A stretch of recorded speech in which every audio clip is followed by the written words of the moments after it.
So here are three topics of today's lecture. First, we'll discuss about deformation in a transverse cross-section, transverse direction. So as I promised in previous lecture, due to the Poisson ratio effect, when the long axis direction is under compression, you expect extension of transverse direction.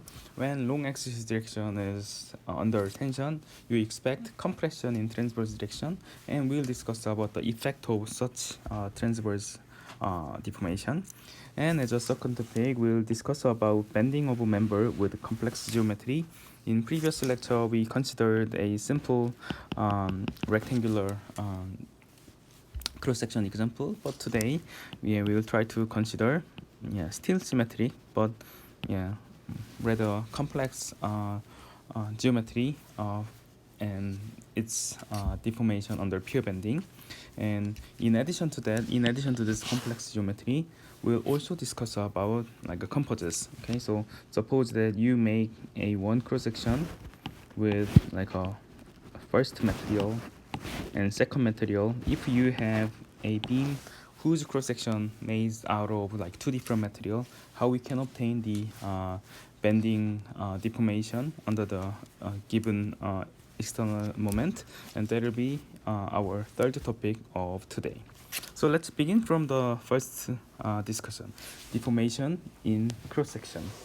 So suppose that we begin from our typical example geometry, which is like a high aspect ratio beam with cross-section with rectangular shape. So this is front view, this is cross-sectional view. And suppose that you are bending this beam using a positive sign moment under pure bending.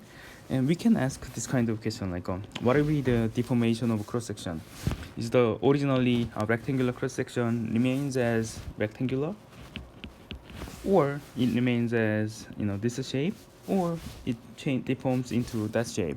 That will be the question we can ask. We can actually without using any mathematical formula, we can answer this, because above this neutral plane, the long it will be under compression, because along the long axis it's under compression.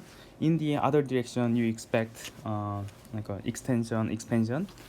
Below this neutral axis, it will be under tension, so that in transverse direction you expect like compression and shrinkage of the geometry. So of course answer will be this guy. So we can make a intuitive answer regarding this question soon, but we need quantitative analysis. If we define another radius curvature in the opposite direction regarding the transverse shape change, what will be the this radius of curvature rho prime, and how we can mathematically describe the strain in transverse direction. We need a mathematical formula. Okay, so let's begin from our solution from previous lecture and the definition of Poisson ratio. So from the previous lecture, we know that epsilon x can be written as minus y over c and epsilon x max.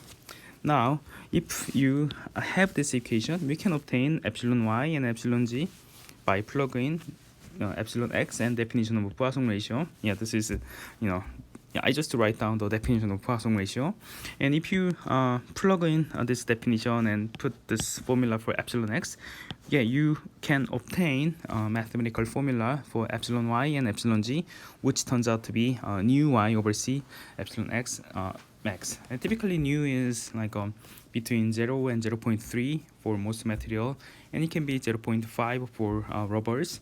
You can expect that the strain in y direction and g direction is similar than strain in x direction in terms of absolute value.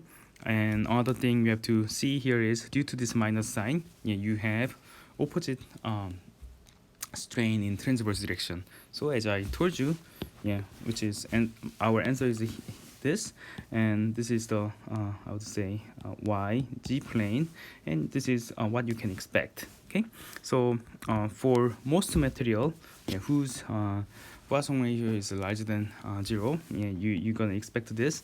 Of course, there is exception that there can be some negative Poisson ratio materials, and you might have this cross section, but that's really exceptional case.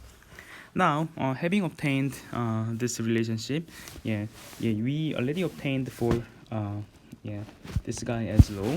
Okay, so I will not gonna go through like all the details about the geometrical analysis, but because our strain changes in like a smaller rate, we're gonna have different radius curvature regarding the transverse directional shape, and 1 over rho prime, you can quite easily obtain that 1 over rho prime is same as Poisson ratio nu divided by rho.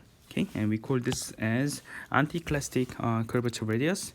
And regarding the mathematical and geometrical massage, you can take a look at the textbook. But without looking at the textbook, you can quite easily imagine why it is so.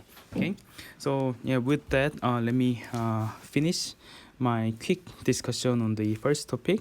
Other than this, I have nothing to say more about the deformation in transverse direction.